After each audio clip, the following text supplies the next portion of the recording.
ano, pero pumayos. Dito muna. Oo. Dito po. Okay pa rin muna namin yun.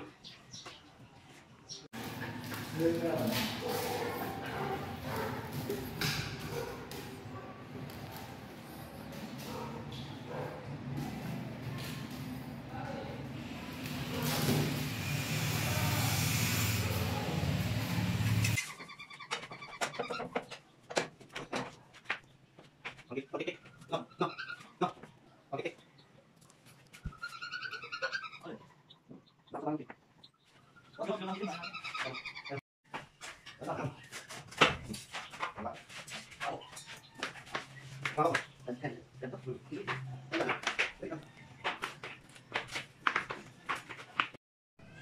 So, ayun na. Nabaklas na namin.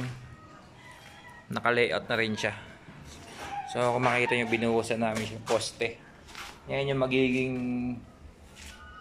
kakapit sa kanyang mga ano. Yung poste nga yung magpapatibay sa hagdan.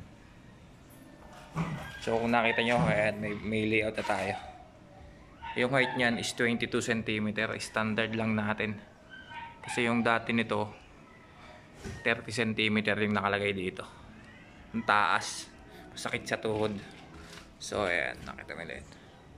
Magkakaroon tayo ng labas ng konting 5 cm. Ayan, ito yung brace. Nakakapit yan, yung 30 cm. So, 1 meter by 1 meter yung lapad dito. Ayan. Naka-layout na siya. Bali 14 steps siya. 5 steps dito. Pagka 5, merong 8 dito. 13. Tapos yun lang din niya pang 14. So, ayan. Update ko na lang kayo sa susunod na step nitong ating hagdan. Ito nga pala yung bahay ng aking kapatid. Ayan. Loop house siya. Loop house. Ayan. Loop house.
What's up mga katipid? So, kung makikita nyo ito, nabuhusan na natin. Ayan. Lagi nating kailangan gamit na gamit ng level bar. Kung nakikita yun, nakabuhos siya. Tapos, yung poste, ayan, papatibay natin. So, na-layout rin natin tong apat. Ang gandang tingnan, di ba? Simpleng-simple lang, low cost budget. Angle bar, tsaka channel bar lang ang ginamit natin, tsaka baka corrugated steel bar. Pero kung makikita nyo sa photo niya, ayan, ang ganda. Pag nilagay mo yung level bar, makikita mo yung, so ayan, ito yung guhit nyo, yung tubig na sa gitna. Ayan. Di ba? Kahit saan mo ilagay yan. Dito. Ganun din siya. Mahalaga kasi yung level talaga pagdating sa mga step. So ayan, tapusin na natin. So what's up mga katipid and tips. So ito na yung nagawa nating hagdan, stairs. So nabuhusan na namin siya kung makikita nyo. Napakainam, di ba? Yan. So, tips ko lang sa inyo kung magagawa kayong DIY nito. Lagi nating uunahin yung taas. Ito. Tapos lagi tayong gagamit ito. Pinakamahalaga to guys. Itong level bar. Kung makikita nyo nito, layout natin. Hanggang taas yung layout natin. Hanggang baba. Pagka layout natin, buuin muna natin yung pinakang pundasyon niya. Yung pinakang poste niya sa gitna. Pagka buo ng poste sa gitna, siyempre unahin natin yung baba. So ayan, kung nakikita nyo. Ayan. Level na level siya. Ang standard lang ng step natin ng hagdan is 20 hanggang 22. Mga 18 to 22 hanggang. Pero ang ginawa namin dito is 22 kasi sobrang taas ng ano niya. Loop style kasi itong bahay. So ayun.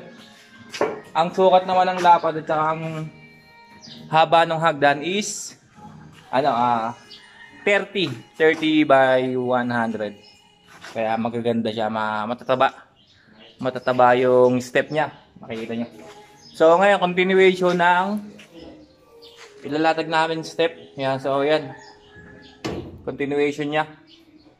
Tatapusin na namin ngayon para mabuhusan na rin ng semento. So yun, kung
what's up mga katipid? So ito tapos na natin siyang buhusan.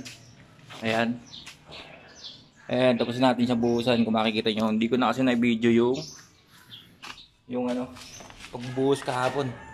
Kasi inalas namin. Ayan. Mga katipid. So quality na. So, paki-like lang and subscribe sa aking YouTube channel and click the notification bell para lagi kayong updated sa mga videos natin ng mga darating. So, ito pala yung mga ipakita ko din yung mga project ko, mga tables. Sa mga gustong umorder, i-like and share nyo lang din ang aking Facebook page. Ayan, more on custom mga tables yung ginagawa namin. Ayan. So, ayun lang. Peace.